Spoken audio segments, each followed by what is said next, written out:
Et bien le bonjour les amis, j'espère que vous allez bien. Donc aujourd'hui je vous ai réalisé un petit gratin de purée avec des légumes à l'intérieur, des œufs durs. Vous allez voir, cette recette elle est fantastique. Alors si vous venez tout juste d'arriver sur la chaîne Cuisine Rapide, je vous invite à vous abonner en cliquant sur le petit bouton qu'il y a en bas de la vidéo. Donc c'est marqué en rouge s'abonner. Cliquez dessus, vous allez apprendre énormément de choses. On part en cuisine, c'est parti. Bon, ici j'ai environ 10 pommes de terre que j'ai cuit à l'eau, d'accord. Je mets à peu près 2 cuillères à soupe de beurre ou de margarine dessus, d'accord. Vous allez voir, c'est simple. Et là, je vais venir mélanger avant d'y mettre le sel et le poivre, certainement. Donc là, on écrase. Donc les pommes de terre, vous les cuisez environ 25 minutes, d'accord. Dès que ça commence à bouillir, vous comptez 25 minutes. Ça sent bon avec le beurre, là. Waouh.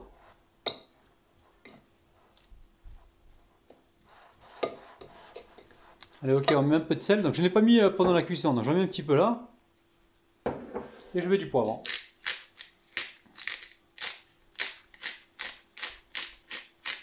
Je fais ça pour l'instant, d'accord? Voilà, je mélange et on se retrouve tout de suite. Dans la poêle, vous mettez 3 cuillères à soupe d'huile, un oignon que je viens de couper en petits cubes, et ici on a un poivron rouge ou orange, vous prenez ce que vous avez, d'accord? Allez, on fait revenir. Allez, on va venir saler, un peu de sel. On va également poivrer.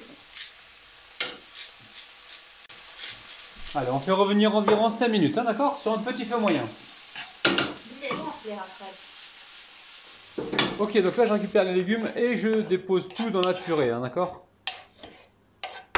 Alors, Rabinette elle est en train d'écaler les œufs. Combien d'œufs à dedans on va mettre? Je vais mettre 4. 4 œufs. Vous mettez 4 œufs durs, hein. On va les écaler et on va les mettre dedans aussi. Ça sent bon là. Allez, on mélange. Bon, je vous montre pas comment on cuit les œufs, hein, vous savez les cuire, hein, d'accord? Donc là, je les coupe en petits morceaux. Bon, Rabinette prend la relève. Ok. Tu vas les couper comme ça. Ah, d'accord. Ah, tu les voulais en gros comme ça? Ouais. Ah, je crois que tu voulais des petits morceaux, moi. Dis-moi-le, Rabinette. Oh, ok. Bon, je continue, je sais faire ça. Ok? Voilà. Donc là, vous coupez comme ça. Attention à vos doigts. Une fois comme ça. Et une fois comme ça. Et là, on dispose. Ouais, elle n'aime pas trop. C'est bien, c'est C'est bon, je mélange? Là, tu mets quoi? La vache qui rit dedans? Ouais. Ouais, voilà, c'est bon, t'as pas besoin de mélanger, c'est bon. C'est bon? Ok. Ouais, Allez, bien. ensuite. Voilà, juste on dépose les guillemets, mais on écrase pas. Hein. Sans mélanger, là, c'est bon, j'ai fini de travailler là. Ouais, c'est génial. Ok, d'accord. Donc là, on met la vache qui rit. Le plat. Donc 4 œufs plus 4 vaches qui rit, c'est ça, hein? Ah ouais, exactement. Ok. Alors, vous récupérez un plat ici, vous venez le beurrer. Ok. Ensuite, on dépose la farce, hein, directement dedans. La farce, la purée. Hein. Ça a l'air bizarre comme ça, les amis, mais vous allez voir, ça va être super bon. Hein.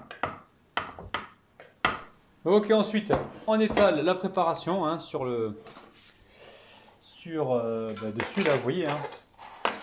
Et là, je vais sortir le fromage, c'est ça, Rabinette? Oui. Waouh! Alors ici, on récupère du fromage emmental ou mozzarella. Hein. Bon, là, c'est plutôt un mélange d'emmental et de mozzarella.